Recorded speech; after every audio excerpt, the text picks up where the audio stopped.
Greetings. This is the International Council for Small Business. My name is Ayman Tarabishi, ICSB Executive Director and Deputy Chair of the Department of Management at the George Washington University.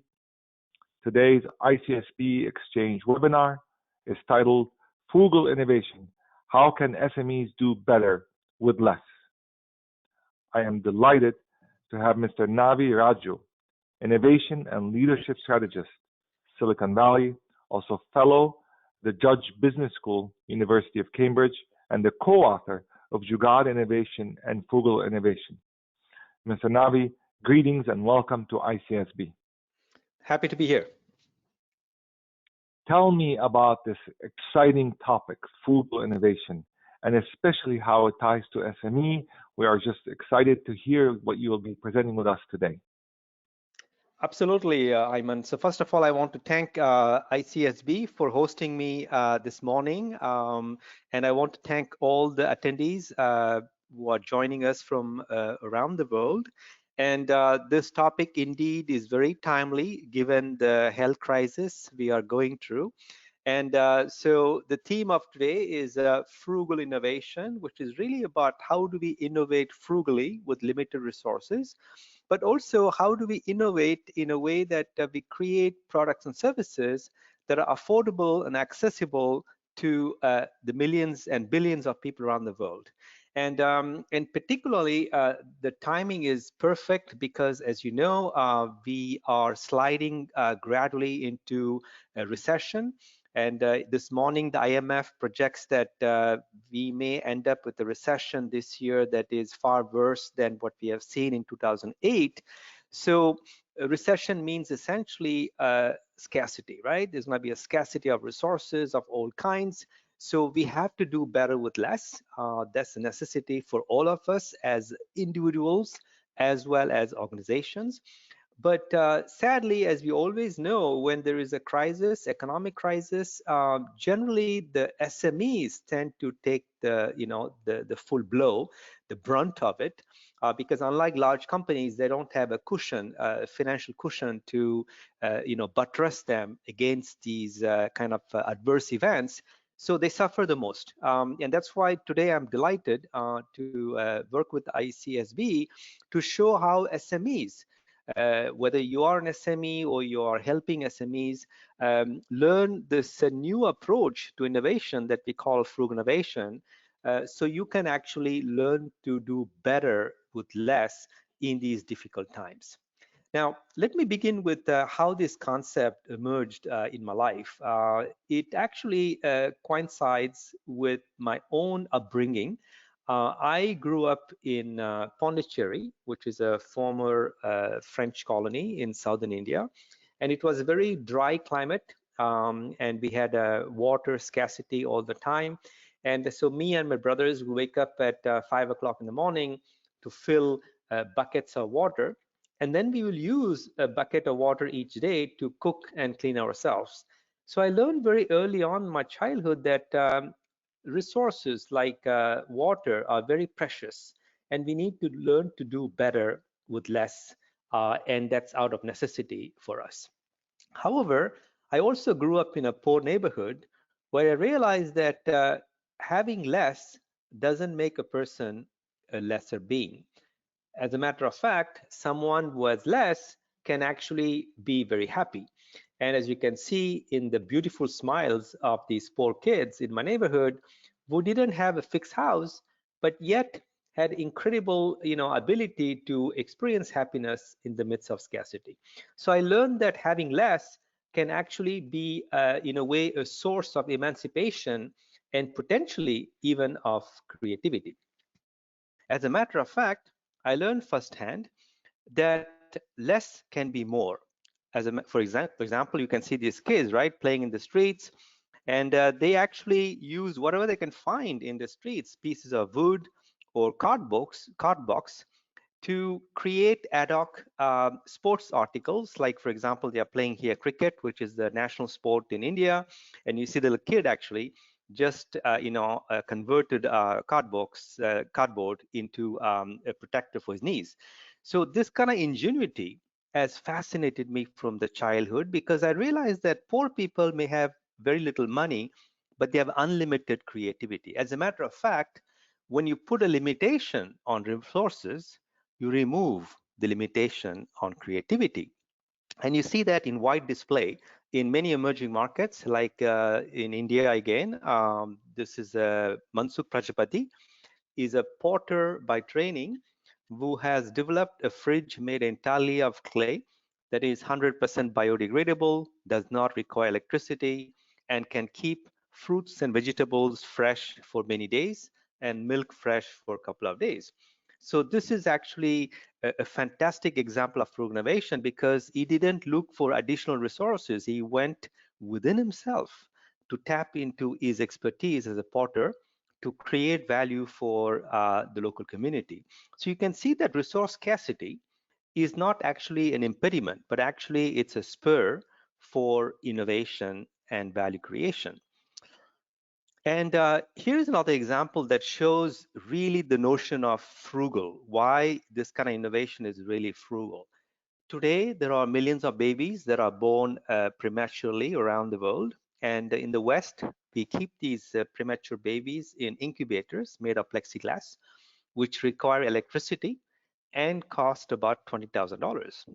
As you can imagine, this is not an affordable solution for poor countries.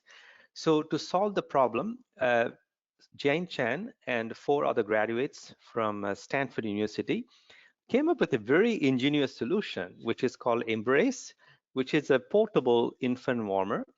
And the way it works is that inside there is material that you see on the right-hand side, which looks like wax, which you place on a heating pad. It melts, and then you reinsert into the warmer, and you can keep the baby at constant temperature for 6 hours straight. This simple solution cost only $200, which is 1% of the cost of incubators sold in the West. So this is really what the essence of frugal innovation, right? How do you essentially come up with a solution which is 1% of what is in the marketplace, and yet can have incredible impact? As a matter of fact, this simple solution has saved already the lives of 300,000 babies in the past 10 years. So you can see again, right?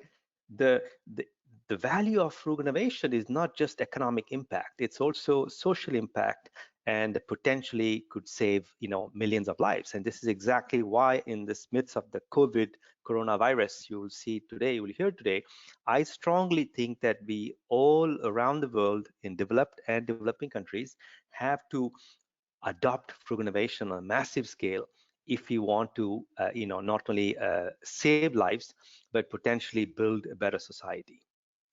So talking about health, because I have several examples from the healthcare sector. This is actually in China. China is sitting on a ticking time bomb, because they have about 500 million senior citizens in the next 2 decades. And that means, these elderly people have chronic diseases, and many of them live in villages. So they don't have access to doctors and hospitals. So, and here I'm going to introduce another interesting perspective of frugal innovation, is that if the patient cannot go to the doctor must find a way to reach the patient, right? It sounds philosophical, but that's exactly the message, is that we need to basically adapt the business model, right, to meet the customer where he is physically, but also, economically and socially. So in this case, the innovation is basically to say, well, okay, let's keep, because these people, you know that very well, right? Those of you joining me from developing world, is that these people have to travel, a whole day to go to hospital, right, to do a check, and maybe the check shows that everything is okay, but if there is a problem, they have to stay overnight, there, and wait 2 more days to get the full diagnosis. So this telemedicine solution that they developed in China is a way for doctors remotely from a city to consult patients, in villages. But the innovation is very important, is that this is chronic diseases, right? It's not about a headache or something. So the idea is not just to do a consultation, because they can do a consultation, check the vital signs, But then if the person has a diabetes or something like that, they create a treatment plan, and the treatment plan is actually implemented with local, community workers, etc. So it also helps create social capital, right? And that's what I like this example, because it helps build solidarity among people in the community. So it's very different from the Western model of healthcare, right, where you only treat one patient individually. Here it's to take a collective communal approach to delivering frugal healthcare. Now, why I'm saying that? Well, guess what? After 10 years of using this, it's helping China really well right now, right? This is the problem. You can't just overnight in America, we say we need telemedicine, but we need to get doctors ready for it. But China has been doing it for 10 plus years. So today they're using telemedicine to address COVID. So you have doctors like experts, in lungs or heart, and they can actually, remotely consult doctors in provinces, in the villages, to assist people who are affected by the coronavirus. It's in Africa, however, that I think we can learn a lot about how to do more with less. Because Africa, as you know, is a continent of extremes like India, because in Africa we have 90% of Africans don't have access to reliable electricity, and 90% don't have access to banking accounts, financial services, but 90% Africans have a mobile phone. So the idea is, how do we use the abundance of mobile connectivity to give access to basic services like healthcare, education, financial services, and energy? So M-Pesa is a solution that enables, in Kenya, half the population today can use the service to send, receive money using the mobile phone. But the beauty is that they don't need a bank account. So that's important, right? They are basically leapfrogging, as we call it, straight from no banking to mobile banking. But they're also leapfrogging from candlelight to solar light using the same solution. Indeed, the founders of this company launched another company called M-Kopa, which enables people in Kenya to essentially have access to solar energy. They buy this solar kit, they can install it themselves on their house or in their store, mom and pop stores, and they can basically, this costs $200, which is expensive for most Kenyan families, but instead they pay daily micro payment using the mobile phone. They make a micro payment of 20 cents, and after 1 year of payment, the system is unlocked and they receive free electricity for the rest of lives. So again, right, it's an innovation in business model. It's about thinking, wait a second, these people cannot pay monthly. How can I adapt my pricing model to meet them where they are by enabling a daily micropayment? So when we looked at all these ingenious solutions around the world, our interest as academics was to find out what is the secret method, right? I mean, is there a particular methodology or a particular approach that these entrepreneurs use so that we can basically, package it and bring it to the West? But to a surprise, we realized that it's not just a method that they're using or a set of principles, although they do, but it's actually a whole new paradigm. It's even almost like a meta paradigm. Even this morning I was thinking about it, right? It's not just a paradigm, it's a meta paradigm. I will explain why later, which we call frugal innovation. So what is actually frugal innovation? It's actually, as I said, it's a whole new way of thinking about not just innovation, but about value creation. Indeed, the formal definition of frugal innovation is, of course, how to do better with less. But if you go into details, it's really about doing two things at the same time. That's important, right? Two things at the same time. One is to focus on creating more value and values. What I mean by that is creating not just economic value, and we see that right now in the world right now, it's simultaneously more economic and social and ecological. So it's really taking an integrative approach to delivering value to all stakeholders, economic, social, and the planet that sustains us. But while you do that, you also need to focus on resources. And here we are talking about two kinds of resources. The scarce resources, right? Water, capital, energy, time, right? Time is also a resource, right? There's a race now to develop a vaccine to combat COVID. So time is a scarce resource. So it's about minimizing these scarce resources, but also maximizing other kinds of resources, the intangible resources, right? And we'll discuss a lot today in coming slides. So it's really doing this idea of like, how can I optimize delivery of value for all stakeholders by wisely using all the resources I have, the tangible resources, but also increasingly the intangible resources. So this is in a nutshell what Fruginnovation is, but we wanted to actually help you put this in practice for yourself or your clients. And so we published this book in 2015, where we introduced 6 principles of Fruginnovation. So I'm going to spend the rest of the time today to introduce you to some of the key principles associated with Fruginnovation. So what are the 6 principles? This is the full list. Of course, we won't have time to go to all of them. So what I'm going to do now is pick 3 principles which I feel are very timely, okay? Because with everything happening in the world right now with the coronavirus, climate change, and you will see something else coming up. For these reasons, I picked 3 principles to just give you a kind of a flavor of how you go about implementing Fruginnovation in your organization. So let me begin with my favorite one, which is the notion of flex your existing resources, which is how do you make the most of what you already have. So in an allegory, as a metaphor, what we are saying here is that it's very easy in these times of crisis that we suffer from a scarcity mindset. That means we always complain or worry about what we don't have. But what we don't do is we don't celebrate, let alone valorize what we already have. So the idea here is how do you spend more time identifying, sharing, and making the most of what you already have rather than wasting your time and energy complaining about what you don't have. So let me give you some concrete examples. For example, we know that water is going to be a problem, water scarcity. This year alone, I know that this is a problem, right? Everybody's worried about the coronavirus, yes. But I'm going to tell you something. In a few months, in India, it's predicted that 100 million people will be without water. Okay, that's 10 biggest cities in India. So this is a calamity waiting to happen. So the question is, okay, either we say, well, we have to pump more water. The problem is that they depleted the water bed. Or you can say, well, what else we have in abundance? Oh, we have a lot of humidity. It's a tropical country. So why don't we convert the humidity in the air into water? So this is what a startup in Israel has done.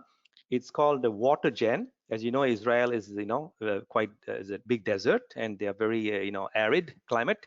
So they actually convert humidity in the air into water. And on the left-hand side, you can see the little banner. Look at the different modules, different scale at which they can deliver the solution. They can deliver it for a large building, a campus, university campus, or they can also deliver it in a mobile truck. So if there's an emergency situation somewhere, they can deploy this very, very quickly. So again, right, how do you leverage what you have, humidity, and convert that into water? Likewise, you can complain that, oh my God, we don't have electricity. Or you can say, oh, what else we have around us? We have a lot of natural light, ambient light, not only in the streets where there's the sun, but indoors as well. And even in darker places, there are always the photons, right, that are available.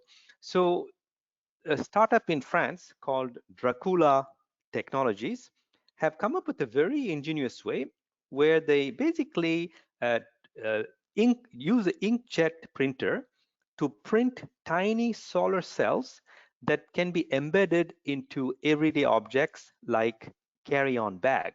So that, for example, you don't have to worry about a charger for your phone because your bag becomes a charger, right? Why this is relevant is because in this year, 2020, 50 billion objects around the world will be connected to the internet. It's called the Internet of Things. The problem is that these connected objects require a battery to operate, which, as you know, is not environmentally friendly. And anyway, it makes no sense, right? 50 billion batteries, around the world being replaced every few months, not good for the planet. So the idea, again, remember, this is a very cool, right? The idea is to say, well, wait a second, why do we have to bring energy from outside, right, to power the device when the device can self-power, right?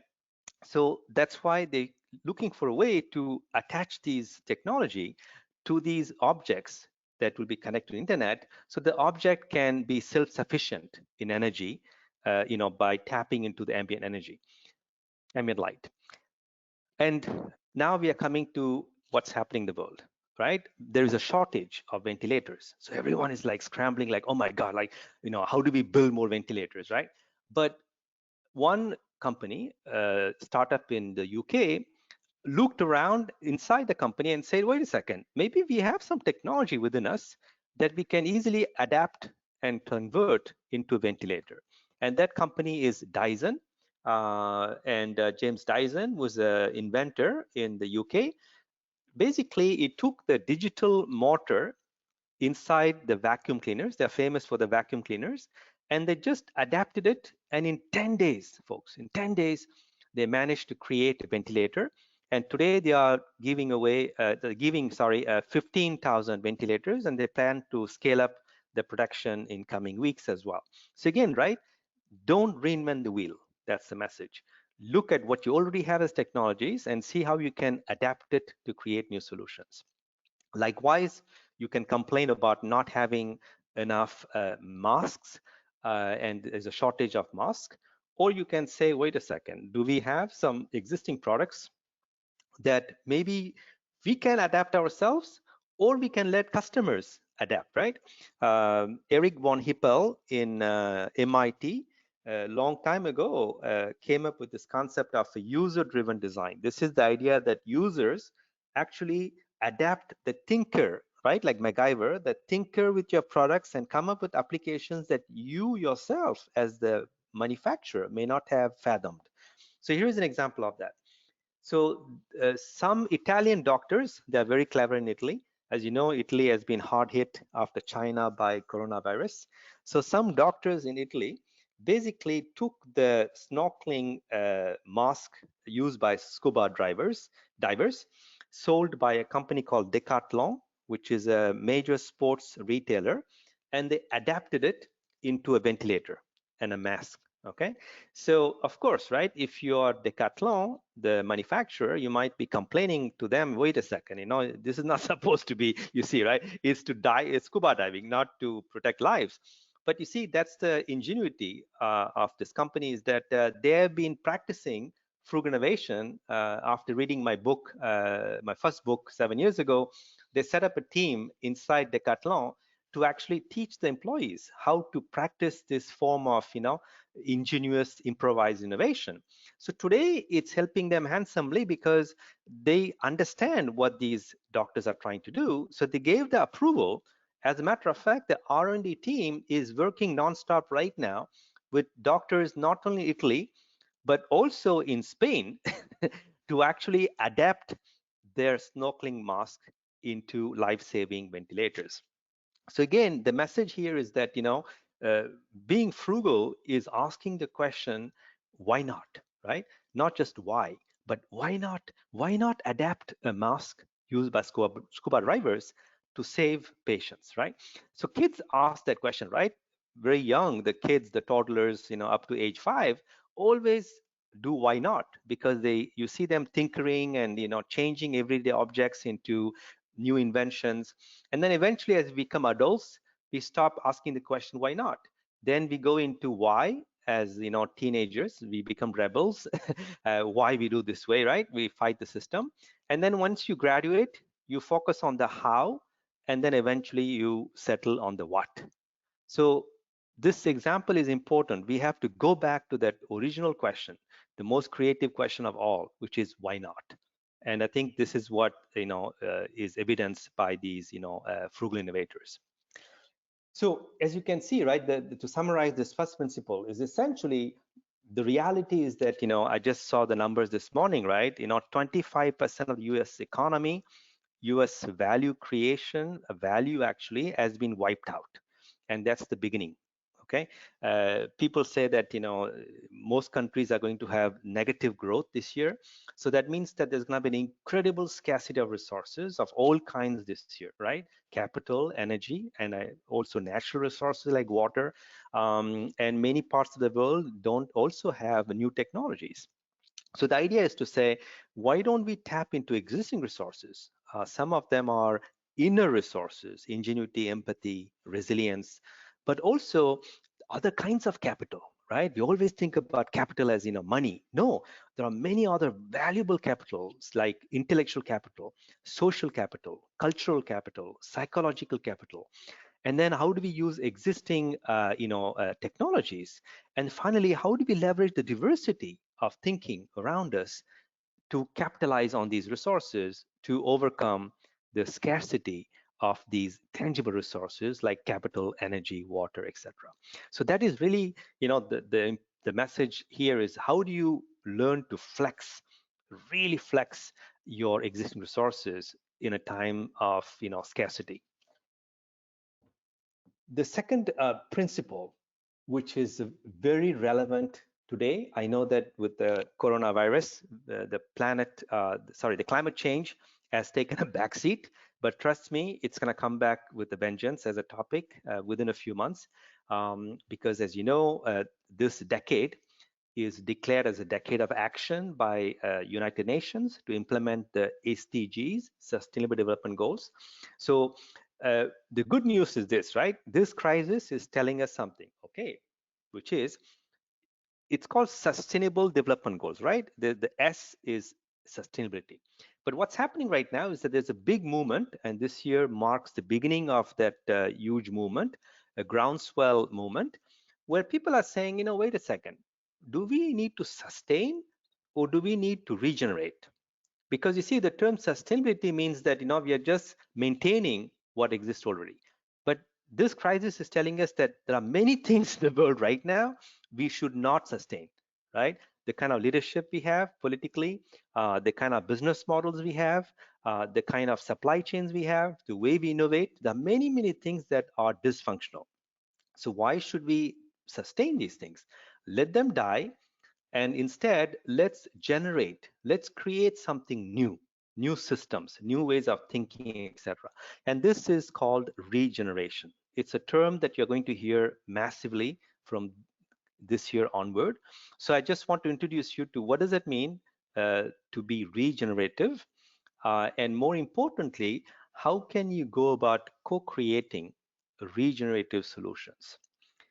So let me explain where we are today, right? Which is the notion of sustainability, which is very popular, which says, well, primarily, we need to do less harm by reducing our carbon footprint. So you see a lot of companies in the West right now, claiming that, by 2025, we'll reduce our CO2 emissions by 50%, 75%.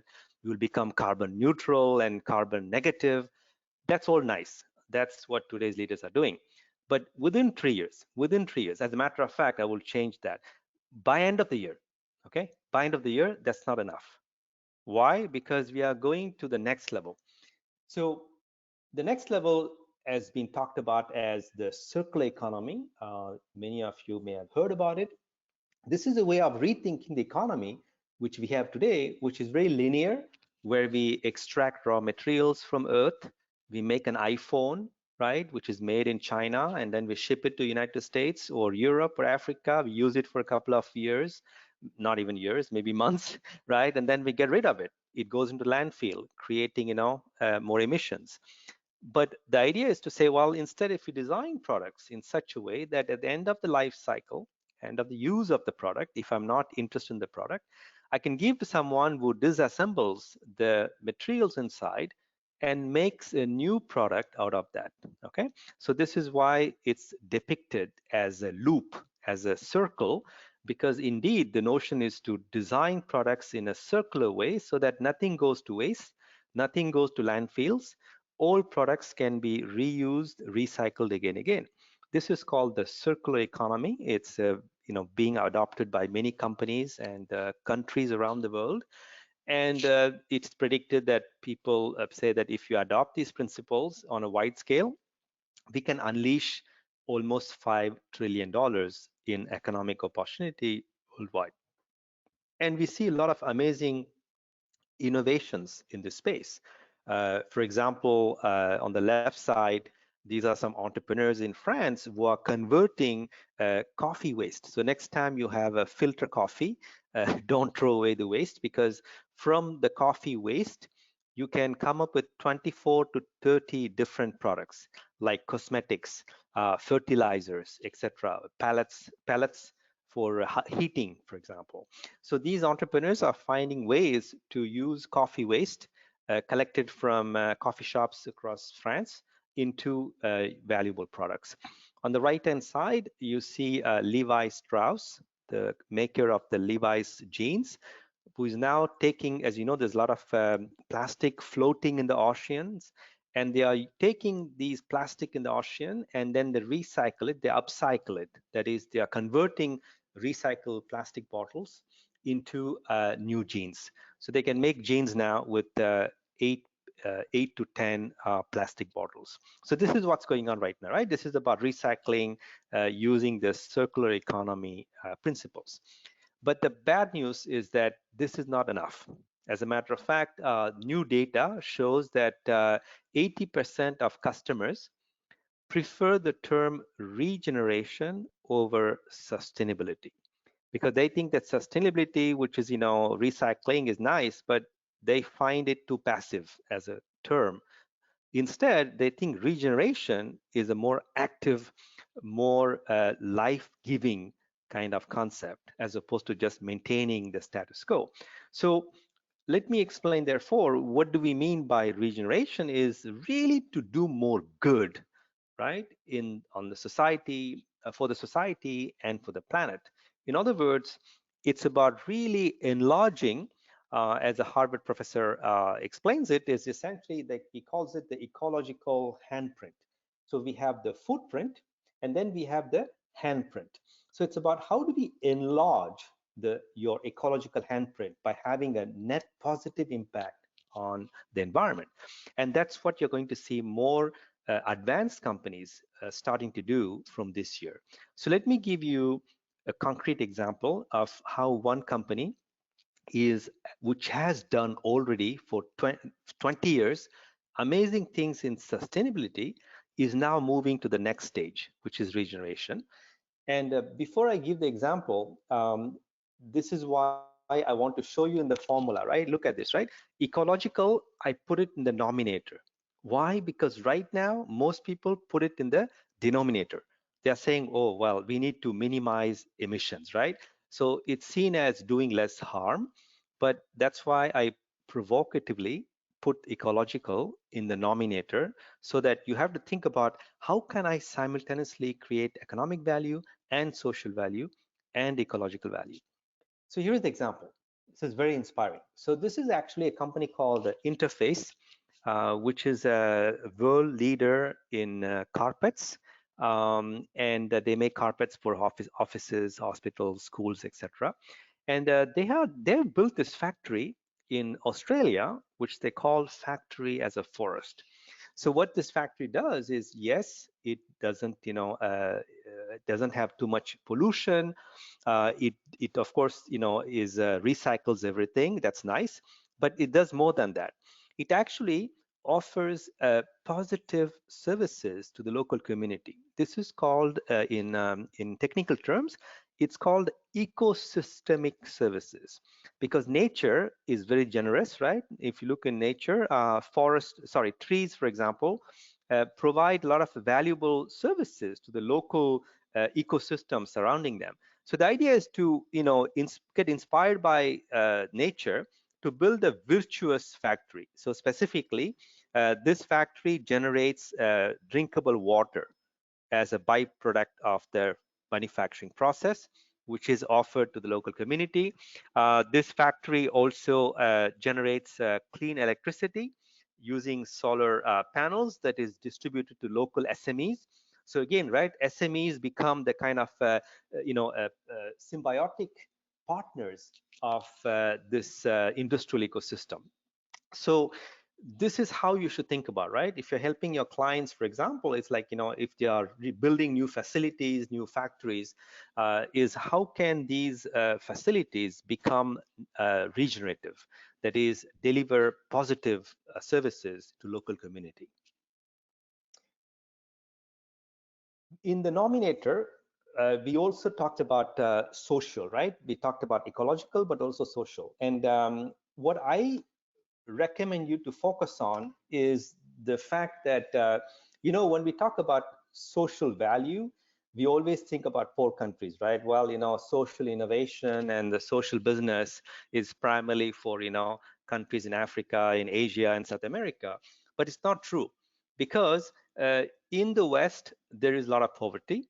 22% of European population is exposed to poverty.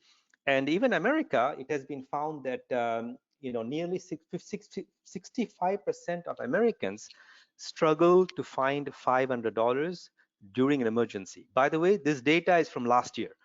So this year, I can tell you these numbers are going to skyrocket.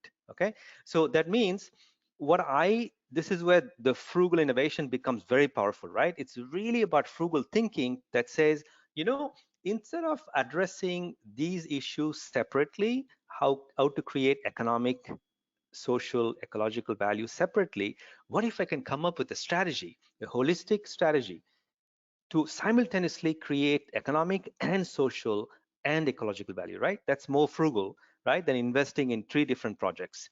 So let me give you an example of that. So what does it take to apply frugal thinking is that, for example, when you look at the 17 SDGs, either you might say, okay, I'm going to focus on one SDG, like delivering clean electricity. That's one thing you can do very well and just focus on that. Or you can say, what if I can use every SDG I can to, as a kind of as an enabler, as a point of leverage to bring value to through all other SDGs, right? So this is a systemic way of thinking about SDGs, where each SDG will mutually reinforce the other 16 SDGs, right? So if you think in this holistic way, it becomes very powerful, because energy is definitely related to ecological value. But what if you can use that to also create social and economic value? And that's what Ajaita Shah, who is born and raised in the US, but she's of Indian origin, and she returned to home country a couple of years ago to start a amazing SME called Frontier Markets. And what they do is they train these women. Many of them are illiterates in northern India, and many of the women never worked for generations, and tend to be oppressed by society, and they face a lot of discrimination as well. So she trains them to become the solar Sahelis. So Sahelis are actually these powerful women who actually act as entrepreneurs. So yes, they distribute many solar energy products, whether it's a solar light or solar TV stations or solar panels. They educate local shopkeepers or local houses on how to implement the solutions. But even more excitingly, they also become like the R&D teams, because they actually go and do focus groups. They find out what the market needs, and then they give that feedback to the company, so they can come up with new solutions as well. So these women, of course, when they earn the money, the first thing they do is they invest in the education of the daughters, so that their daughters actually don't have to go to the same ordeal lifestyle that they suffered from. So this for me is a fabulous example of how you can think frugally in a systemic way to create at the same time economic and social and ecological value. Because as you can see, this company in a matter of a couple of years have of course saved a lot of emissions in the center 7, but you can also see that they created economic value with by creating 5,000 micro entrepreneurs. They are shifting the perception of women in the society, And of course, they have also brought clean energy to over 3.5 million people. So that's about the second principle, right? About the regeneration. And then I'm going to wrap, I'm going a bit over time, but I'm going to wrap with this important third principle, which is the notion of hyper collaboration. You know, when I wrote this principle a couple of years ago, I'm passionate about this topic, but I didn't expect coronavirus to happen, because right now you see the importance, right, of partnership, right, the importance of collaboration, because no single industry, no single company can tackle a problem as huge as coronavirus. So you are going to see this year unbelievable partnerships emerging among companies and among organizations of different kinds, from different sectors, different regions, etc. So let me give you some amazing examples of how you can partner in a very powerful way. One concept is called the industrial symbiosis, again inspired by nature. This is in Denmark, in the Kalundborg Eco-Industrial Park.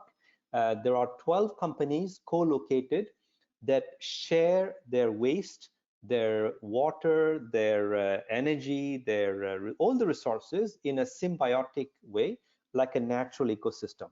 And of course, in doing so, they make sure that there is no waste that goes into landfill. And also at the same time, it's a way of showing the solidarity, right, for the local community by working together. And so this is something that the European Commission has decided that in the next 5 years, they're going to create such clusters for SMEs. So that's the point, right? Because SMEs can come together as clusters and form these, kind of industrial ecosystems. So the European Commission is investing money now to enable such clusters across Europe. You can also think about sharing, remember the idea of sharing resources, right? If you have scarcity of resources, what about sharing resources? What about pooling, aggregating resources? So this is a company called EM3 Agri Services that is becoming the Uber of farming. And like Uber, what they do is they enable farmers to share physical assets like tractor. So instead of you buying a tractor, right? Today you don't need a car, right? I live in, in New York. We don't need a car. You just press, on your phone. Somebody from Uber shows up, a driver, right? So you can have access to cars on demand. Why don't we take the same logic to the agriculture sector, right? So that farmers can have access to equipment on demand. Services like consulting services on what crops to plant, or how to invest in regenerative agriculture, organic agriculture, etc.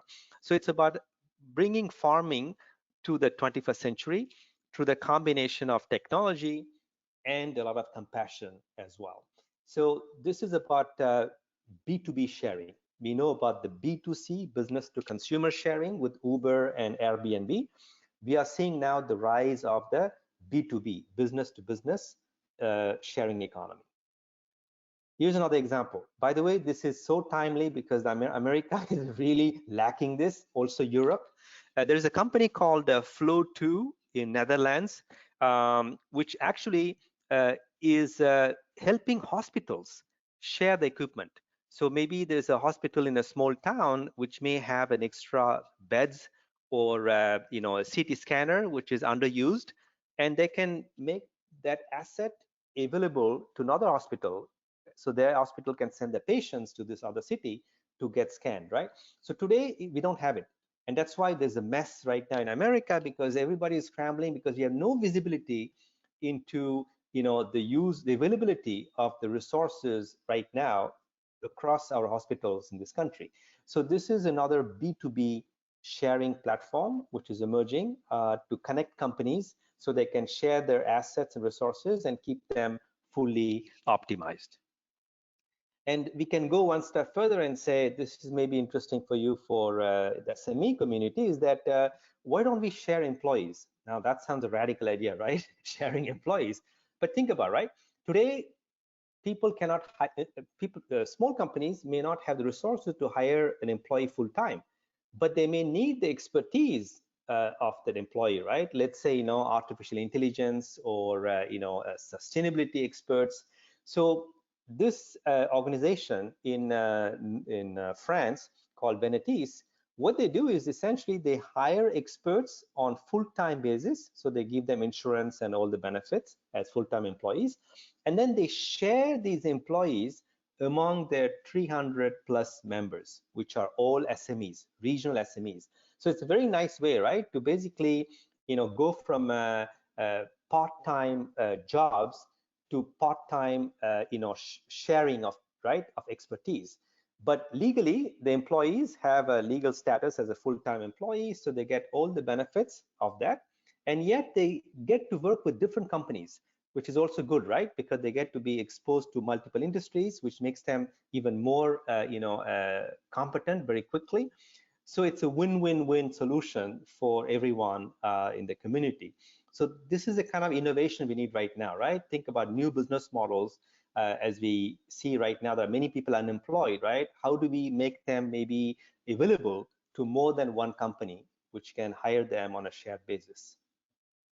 And then there's also sharing economy coming to the manufacturing sector with the new platforms like Showmetry. And this is a way of making small manufacturing plants available to large companies. And we, for example, today, that's what's happening, right? People are saying, oh my God, we need to make ventilators. But for God's sake, right, there are many machine shops, across the world who have capacity now to make the ventilators, but no one knows about them. So the idea is to create, a marketplace for manufacturing on demand. So this is a concept that you'll hear this year, is manufacturing on demand or manufacturing as a service, which enables small manufacturers to make their factory capacity available on demand to large companies that need them anytime. And you see that also this kind of partnership being very useful right now as we speak. For example, GE in Indiana is converting a factory now to make ventilators, and they teamed up with an SME called Ventec, a healthcare company in California, to use their ventilators and manufacture them in GM's factories. So this is again, right, a way I think SMEs can teach and partner with big companies, because this year big companies need the expertise and the knowledge and the assets of SMEs to address the major societal challenges we face today. So in summary, I would say the definition of stress is the imbalance between perceptions of external demands and internal resources. So when you feel stress, it's because you think you don't have the resources required to cope with the crisis. That's because you only look at the resources that you can see, the visible resources, right? So when the external resources are scarce, you need to go within yourself to tap into the abundant inner resources that we talked about and cleverly use these inner resources to overcome the crisis. And focus on using frugal innovation to have an impact on people's lives, because frugal innovation is not just about making more money with less. It's really about making more impact in many people's lives using limited resources. And particularly, this is where I want to conclude, why this is all relevant with the SDGs. Well, the bad news is that we need $5 trillion each year to invest in SDGs, but we have a shortfall of $2.5 trillion. This is last year data, and I'm worried that this year is going to get worse. That means essentially people are going to say, I'm sorry, we don't have money, right, to invest in SDGs. So we have two options. Either we complain, we don't have the money to invest in SDGs, or we can frugally leverage existing resources to address the 17 goals in a faster, better, cheaper way. So I invite you to take a look at the 6 principles of frugal innovation that I've described in full length in my book on frugal innovation. I feel really bad that we went over time, but hopefully we will still have some time for Q&A. So I will stop here and let Ayman take over.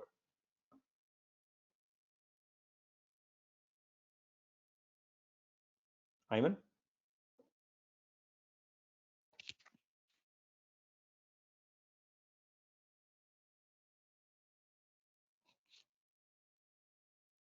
Ayman?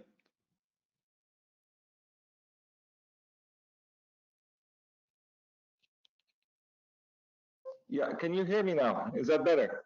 Yes, yes. Wonderful, great. Thank you so much for an excellent presentation. And I would like to invite everyone now in the chat section to write some questions you may have, and then we'll get back to them. But let me start with a question for you here. In this time of crisis, and the word frugal innovation is going to skyrocket in importance, what would you say to them and quickly when people are running around in emergency mode saying, but how can you help me? What is quickly a quick reaction to say, think of this or think of that? What would that be? I think the first reaction should be, again, right, the definition of stress. We are running around like headless chickens because we think that we don't have the solution to the problem. And the whole message today is that no, actually, all the solutions, right? I mean, to sound philosophical, Buddha said, right, all the solutions and answers are within us. And I believe in that, right? I mean, all the solutions are already within us or within reach, but we don't look at them through the right lens. Because when we are very afraid, and it's important I explain this in scientific terms, so you understand, because I dealt with it personally myself for 20 years, and I've helped many companies with that. What happens is that when you're afraid and when you face a crisis, your limbic system, and particularly the amygdala, which is a seat of fear, and what we call the fight or flight survival mode kicks in. And the problem with the limbic system is that it doesn't like the unknown. It only likes the familiar. So that's why even if you have the resources within reach, you cannot shift your perspective, right? Because you're locked into a particular way of framing the problem and a particular way of perceiving the resources. So everything I presented today is to take a deep breath and reframe the problem as an opportunity, right? And look at the resources you have through the different lens. So it sounds difficult to do in a crisis mode, but I've seen that through numerous times in emerging markets particularly, where these entrepreneurs have that ability, right, to reframe quickly a situation into something which is advantageous to them. And so that's what I would recommend to do is don't panic, because the more you panic, the more you activate your limbic system, and the limbic system, which is fear driven, is very bad tool for innovation. And so I would say think about essentially taking a deep breath and reframe the problem, reach out to people who are different than you. That also happens during crisis. We reach out to people we know, we think, we trust. But that's exactly the research shows that this is the bad idea. When you're in a crisis, the last thing you want to do is to talk to people like you, right? That's why I use the term diversity, because when you fail a crisis, it's best to reach out to people who are different than you, because they can bring you a different perspective, right? Different ideas. And that's how you can innovate faster, better, cheaper. So that will be my message right now, is like, don't lock into the habitual, patterns of behaving right now, because that's where you will end up reproducing the same mistakes again.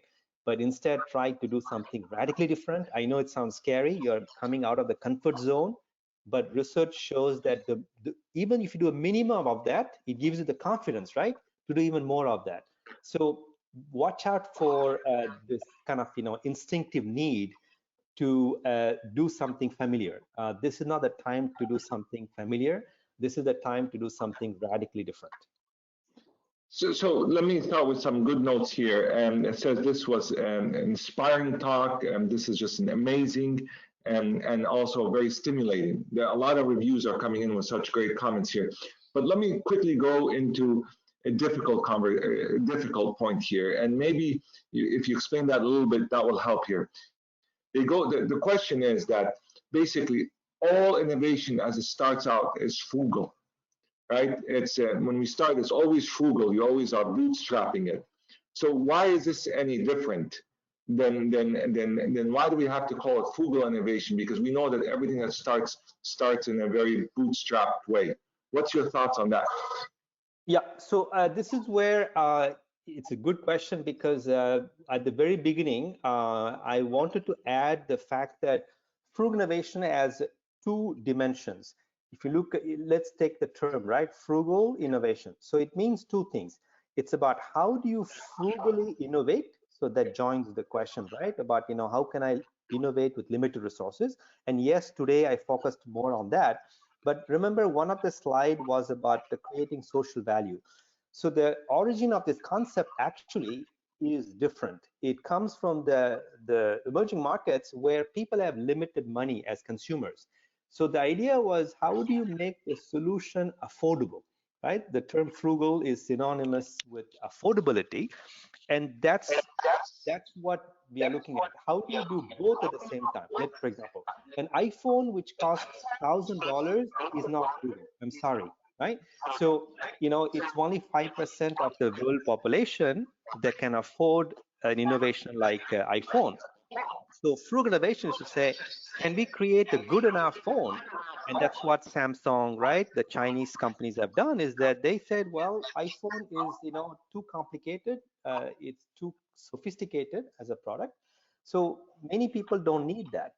So why don't we create a frugal phones that may cost $200 maybe, but offers, it's good enough and offers, the minimum services required for the consumer. So that is what is different, is that, especially in the Western world, it's very difficult for people to think about how to create a simple product that is affordable. So my book actually looks at the different attributes of the frugal innovation, frugal product. It has to be affordable, it has to be simple, it has to be flexible, it has to be sustainable, etc., etc. So that's really about, how to design a product that is affordable, inclusive, etc. And then the other aspect, now we come to the notion of, bootstrapping. Well, it's true, right? But in reality, maybe for SMEs, it may come naturally. But what happens is that in many of the more established companies, they have often resources, right? More than, more than SMEs, for example. And so in the large companies, it's very difficult, right? Like Apple or GE or other companies or car companies, to unlearn the old habits of throwing money at the problem, right? They throw money at the problem and hope that it will solve. And we see the disaster, right? The big pharma companies have billions of dollars, and yet they are scrambling to come up with a new drug quickly. So that shows that money doesn't buy innovation, because many of these organizations have rigid processes and rigid hierarchies that prevent them from innovating quickly enough. So the issue is not about bootstrapping in terms of money, it's also about creating the right environment that gives you the agility, right, to innovate very quickly. So that's why frugal innovation is not just about saving money, it's about saving time by being more agile. So that's why in these times of crisis, a lot of companies who have established ways of innovating with a lot of resources and time-consuming processes, it's very difficult. As a matter of fact, it can be done. Yeah, there are a couple of companies that I can tell you quickly. One I love is Renault Nissan, the French car company, which again forced the engineers to innovate, with a shoestring, and they came up with a car for $5,000. And last year, they came up with the electric vehicle for $9,000. Okay, so this is because they forced the engineers over a 10-year period to maintain that mindset of innovating with limited resources. But that's very difficult for GM or Ford, right? Because they haven't trained the engineers to do that yet. But my hope is that the crisis this year will, in a way, get everyone on a crash course to learn to innovate on a shoestring. So another question I want to ask you here is the path forward. We talk about the world after Corona. Frugal innovation, in my opinion, will be something that everybody will look at more carefully and will try to implement. What is the path forward, in your opinion? That's why I came. So the example of Renault Nissan is very telling. Explain why. That answers your question. Because you have to learn to crawl before you can walk and run, right? With frugal innovation. So that means you need a what we call a roadmap, right? It's called a maturity model, right, in technical terms, because you have to learn, right? First, experiment with this concept. It's radically new for a lot of companies. So that's why my recommendation is that don't think post-COVID. Rather think while this crisis is unfolding right now in this, in real time, how can I frugally develop something quickly? It could be one product or one service, because that builds the confidence in the organization that we can do this. And then you start thinking, oh, you know what? Maybe we can have a frugal business model, right? Then we can have a frugal strategy, and maybe we can even have a frugal organization down the road. But right now, if you wait and say, well, once the crisis is over, we're going to use this tool, right, to innovate frugally, uh, it's going to be more difficult. Why? Because this is the good side of stress. Right now, what is happening is that people are afraid, but when you're afraid, something else happens. It's called radical openness, because the crisis is something no one has ever seen before. So it creates awe. And when you have awe, neuroscience shows that people become completely open, right? It's the plasticity of the brain, because they are open to anything right now, right? So take advantage of that to help your clients or your colleagues to try out something different. And they start testing it, and it has to be, of course, right, something not too challenging, and they can achieve that. And once they have developed with one product, which is frugal, that's what Renault did, right? They started with one car in 2005. They launched a $6,000 car, and there were a lot of skeptics in the company even then. Then they said, let's do a couple more cars. And they came up with a whole new product line called Dacia in Europe that became very successful. And they said, oh, now we can go one step further. Why don't we create an electric vehicle with that same platform, right? So over 10 years, they built the frugal muscle. So building a frugal muscle takes time, but the good news is that in this crisis, people don't have much else to do, right? So they can go on intensive training right now to build that muscle, and then you can use this frugal muscle after the crisis is over to come up with a bolder strategy, like changing your entire business model, or going into the regeneration business we talked about as well. But don't waste this crisis. This is a fantastic time to experiment with the frugal approach and build this muscle. Thank you. This is exceptional. And what I'd like to do now is give you the floor for a minute, the final comments, something that you want to share with the ICSB family worldwide. What would you like to leave with the ICSB family worldwide? I think you just said, right? I mean, in Sanskrit in India, we have a term, Vasudeva Kudumbakam, the world is one family. And this ICSB family, think about the last thing I said, right? I'm just thinking on the fly here, right? I think you can create a B2B sharing platform among your own members, right? I think ICSB should start this and say, as a matter of fact, I'm doing a call later this week, where in France, we are thinking about it. We are thinking of creating a B2B sharing platform for SME manufacturers, for example, right? Maybe this is the opportunity for you guys to come together and say, why don't we create a B2B sharing platform where we can make our resources available to each other, right? Our expertise available to each other, because the kind of crisis we are facing, right, is big, but it's not just about crisis. And here I must, use my, capitalistic kind of mindset, because folks, there is a huge market. We are talking about a multi-trillion-dollar market emerging, right, for frugal solutions, regenerative solutions. So this is not a time to think about, basically what I'm saying is that the pie is so big that we shouldn't think competitively, right? There's enough for everyone. So it's better to kind of, open up and share our expertise with each other, make it visible, so that, we can all work together and share this big pie, instead of, each trying to, go for a, this is why I can come back, right? Be careful of the scarcity mindset, because in the times of crises, we tend to, become more insular and more, operating with a sense of lack and insufficiency. So yeah, I would say that it may be a great time for ISB family to create these platforms where you can share the resources and existing resources and think about clever ways to, combine and leverage, each other's resources for a common cause. Thank you very much. This has been an exceptional webinar. Mr. Nabi, we really appreciate you bringing very important topic, frugal innovation, to us to discuss. I think time-wise is just absolutely perfect. We want to thank you on behalf of ICSB worldwide for your time and effort in putting this together. This was a lot of work here, so we really appreciate it. Most welcome. Thanks for having me. Absolutely. What I'd like to do now is announce tomorrow's webinar. It will be at the same time at 10 a.m. in the morning, Eastern Standard Time, and it is with the International Labour Organization and ICSB to discuss young people in the world of work and the response to the impact of COVID-19.